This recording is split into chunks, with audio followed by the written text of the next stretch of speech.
Thank you, everybody, for coming to the Aaron Torres Podcast YouTube page. If you could do me a quick favor, see that little black subscribe button at the bottom of your screen? Go ahead, click that black subscribe button. Really does help our audience grow, really does help our channel grow, really does help and mean more than you could possibly know. So go ahead, hit that little black subscribe button. Also, thank you to our presenting sponsor, Betfred Sportsbook and the Betfred Sportsbook app. Bet 50 on any game, get $250 in free bets. Thank you again to Betfred. Thank you again to you. Now, here's the video that you came here for. But over the weekend, there were some significant stay or go NBA draft decisions that I want to get into right now. The one that I think is probably the most interesting, it actually does come from the University of Kentucky, where on Friday, I don't know if it was a Friday news dump, I don't really know, but Oscar Tshiebwe, who, of course, 2 years ago was the National Player of the Year, consensus National Player of the Year, came back, was really, really good again this season, even though he didn't quite put up the stats that he did a year ago, announced that he is going to test the NBA draft waters, although he is not officially leaving school for good. And so why that's interesting is because of the very simple math and calculus that comes with that decision. One, in theory, he could return for another year of college basketball if he so chooses. What becomes interesting, though, is this. As crazy as it sounds, I think the Kentucky fan base is actually pretty divided on whether they want Oscar Tshiebwe to come back. And so what I want to do is discuss the positive of Oscar Tshiebwe potentially coming back, what the potential negative is, and then I do want to talk about what's behind door number 3. Because while I don't think it's going to happen, I think there's at least a small possibility in the NIL world, if he doesn't feel like there's a spot for him at Kentucky, could he come back to college basketball and enter the transfer portal? Don't think it's going to happen. But in this world that we live in, I don't think anything is out of the realm of possibility. So let's get into it. And before we even get into it, let me start by saying this. I think if Oscar Tshiebwe has his druthers, he's done 4 years of college basketball, played at his dream school, the University of Kentucky. And I think he is entering the NBA draft with the intention to stay in the NBA draft. A little bit older, 22, 23, 20, I think he might even be 24, and might just be ready to get on with his life. But we all know the reason he was even back at Kentucky this year is because he doesn't make a great NBA draft prospect. And so because of it, again, let's talk a little bit about the positive and negative of Oscar Tshiebwe coming back potentially to Kentucky. The positive, and I think a lot of Kentucky's fan base feels this way, is you're getting back the reigning National Player of the Year and one of the most iconic players in the history of your college basketball program, the history of the University of Kentucky. And so the positive of getting Oscar Tshiebwe back is you get back one of the best big guys in college basketball.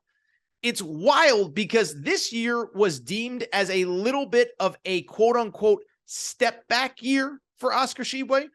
He quote-unquote only averaged 16.5 points per game and a little under 14 rebounds per game.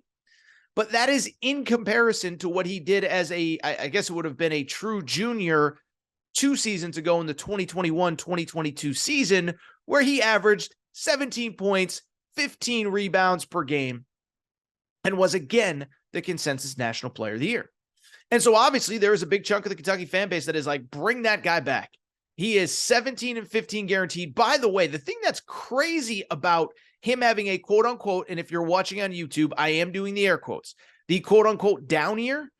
The crazy part about it is this. He did that coming off of a season, coming into a season where he had surgery like a month before the season. It's easy to forget this now. This is why like everyone wants to crush Calipari, whatever.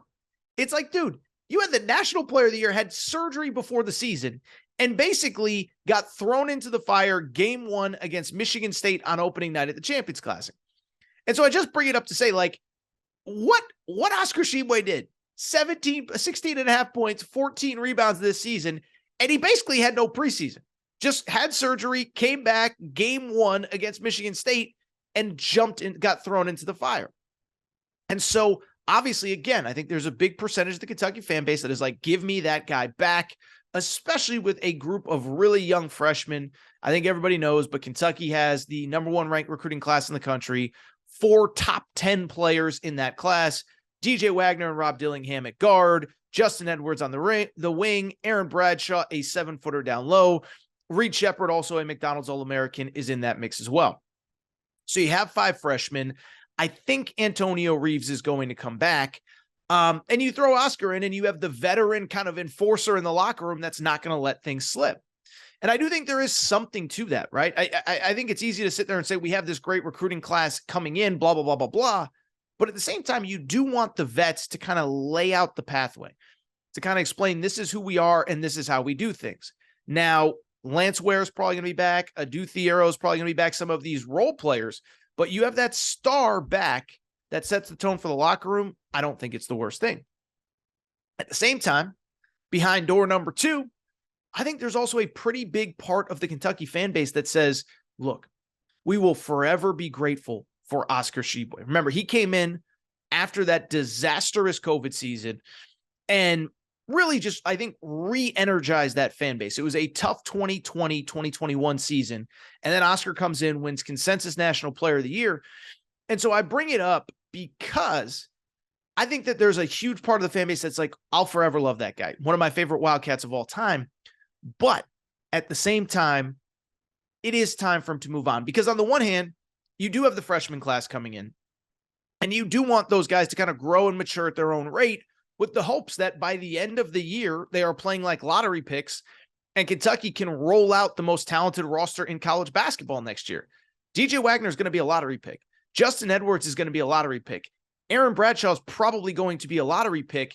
And so you would love to have Oscar back with them, but there's also the counter, which is like, darn, is he going to slow down their development? Are we going to rely too much on him? Because when you have Oscar Tshiebwe, what ends up happening is he's kind of got to be the focal point of everything you do, right? You run the offense through him. He's probably, I know he played a small ball kind of center with Jacob Toppin at the 4 this year. But I bring it up because everything kind of does have to revolve around him. And let's also be honest about Oscar Tshiebwe. As great as he was, as awesome as he was, as incredible as he's been the last 2 years, he does have some real deficiencies. And those deficiencies are obvious, right? Because if he was that good, that talented, that unbelievable, he would have been in the NBA already.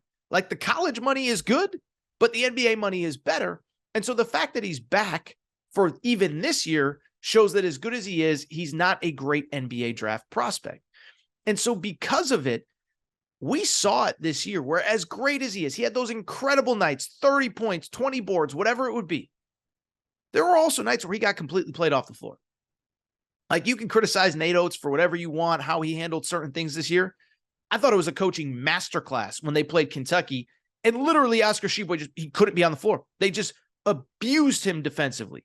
Not a great athlete on the perimeter, a little bit slow defensively, and Alabama just kept going at him, kept going at him, kept going at him, kept going at him. And all of a sudden you look up and you're like, boy, oh boy, like, they got to put Oscar on the bench. He can't handle what Alabama is doing. And so I just bring it up to very simply say, there's the positive of Oscar Tshiebwe, but there's the negative. And I do wonder if Kentucky fans are like, you know what? We love him, but it's time to move on. Let the freshmen develop at their own pace and hope by March they're ready to go. Finally, what I would say with Oscar Tshiebwe, and I don't think this is going to happen, but I do think we have to live in the world of possibility that it's at least possible that if he doesn't get the NBA draft feedback, that most of us don't think he's a first-round pick, an elite NBA prospect. Could he come back to college and enter the transfer portal? I saw Jack Pilgrim from Kentucky Sports Radio. He does an incredible job on that beat, suggest this.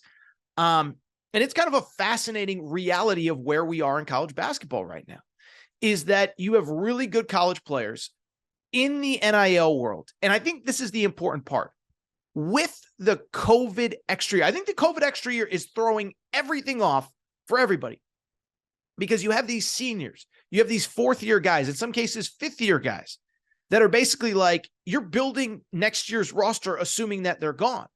But the COVID waiver with NIL, you know what ends up happening at that point? A kid sits there and says, you know what? I'm making more money in college than I will as a professional. And so rather than risk it, I'm just going to come back to college. And it is throwing things off. And I'm not saying it's going to happen in Kentucky. And I'm not saying it's going to force Oscar Tshiebwe into the portal. but I think it's at least a possibility. And by the way, this isn't just a Kentucky thing. I'll give you an example. So I'm a UConn guy, and in a minute, we're going to talk about Donovan Clingan. We're going to talk about Jordan Hawkins. But what's interesting about UConn, their point guard this year, Tristan Newton, was a fourth-year player, a transfer from East Carolina. And I think the assumption was when they recruited him, he's basically a quote-unquote one-and-done guy. He's going to come to UConn for 1 year. They need a point guard. He's going to ball out. Hopefully he has a good year. Hopefully the team has success. And then he moves on because UConn has a 5-star McDonald's All-American named Stephon Castle coming in next year. Tristan Newton hands the baton to Stephon Castle. Everybody's happy. Well, now Tristan Newton just won a national championship. I don't know a dollar figure associated with what his NIL would be, but I imagine it'll be pretty good if he decided he wanted to use that extra year. But it's kind of like UConn built that contingency plan without him next year, but he could come back. And so I bring it up with Oscar Tshiebwe because this is a thing that is happening every year in college, every school in college basketball, where you're building a roster, assuming guys are leaving. And then the COVID year combined with NIL is making guys say, I can make more money here. Coach, you figure it out. I'm staying. Give me that check. And so with Oscar Tshiebwe, is it possible that the most money he could possibly make next year is in college? And is it possible that somebody makes him the quote unquote offer that he can't refuse that isn't Kentucky? Now, where it gets complicated with Oscar Tshiebwe, he is, of course, an international student. It limits what he can do from an NIL perspective in the United States. And I'm not going to get into the intricacies of it, but two things stand out. One, just because it's literally illegal for him to do certain things NIL-wise, he could literally, I'm not exaggerating, could get deported. It's not going to stop people from making certain promises or guarantees or whatever if he does decide to enter the portal.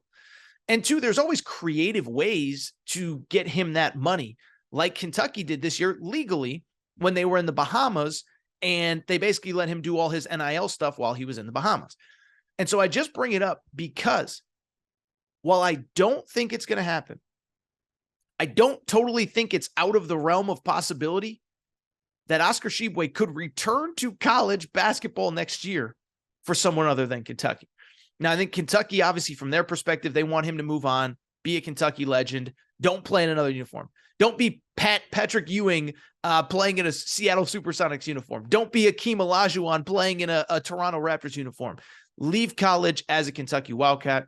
But I think it's something to consider.